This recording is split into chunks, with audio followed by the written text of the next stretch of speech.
And so the courier who had cheated death in the cemetery outside Goodsprings cheated death once again, and the Mojave Wasteland was forever changed.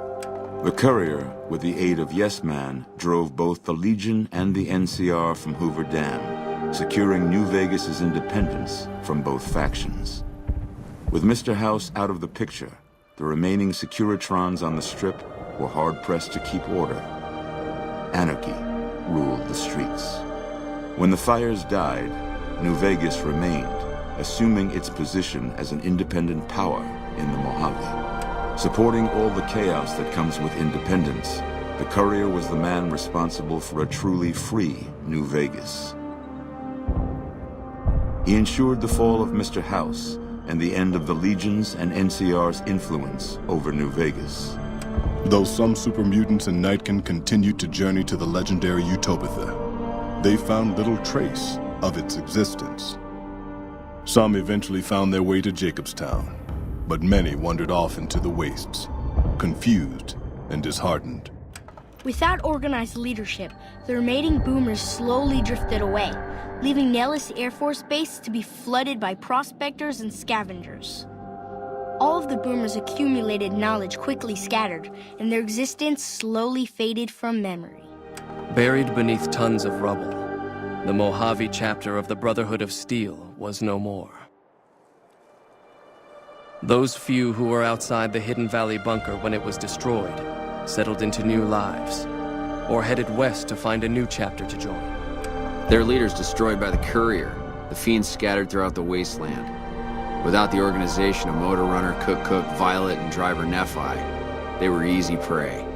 With no clear leader to guide efforts in Freeside, the followers of the Apocalypse lost control of Old Mormon Fort to local thugs and junkies. Eventually, using the followers' remaining supplies to manufacture drugs, the Old Mormon Fort quickly devolved into little more than a junkie den. Travelers continued to stop by Goodsprings Source for water on the Long 15, but rarely would anyone venture into the ruins of Goodsprings itself. Those who did were almost always tourists, come to visit the graveyard where the courier rose from the dead. After generations of being beaten down, the great Khans were finally broken by the courier. Those few who avoided the courier's wrath moved north into the wilderness of Idaho, where they tried once more to rebuild. With Jacobstown's leadership destroyed, the remaining super mutants and Nightkin of the West scattered across the wasteland. Jacobstown withered away, its death going unnoticed by the rest of the Mojave. Lily's long life finally came to a close in the Mojave Wasteland. As the life faded from her, her last thoughts were of her grandchildren. With the king dead and most of their gang slain by the courier, the remaining kings fled the area, never to be heard from again. Despite their vigilance against potential attacks by the Legion, the citizens of Novak were no match for the courier. The motel and Dinky the Dinosaur were left vacant, a rare stop at best for travelers along Highway 95. After Hoover Dam, the leaderless powder gangers at the correctional facility vanished into the wastes, leaving the prison empty. The correctional facility became another abandoned ruin in the wasteland, its carcass occasionally picked over by enterprising prospectors. With Cook dead, the powder gangers of Vault 19 fell apart. Those who weren't destroyed by the courier fled into the hills or attempted to work their way back through the Mojave Wasteland. Few survived.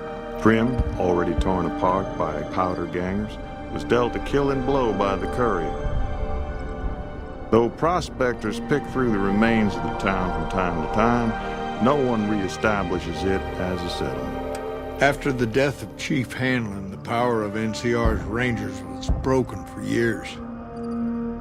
Their organization, so reliant on the wisdom and guidance of its elder members, became a shadow of what it once was to people across the wasteland. And so the courier's road came to an end, for now. In the new world of the Mojave Wasteland, fighting continued, blood was spilled, and many lived and died just as they had in the old world. Because war never changes.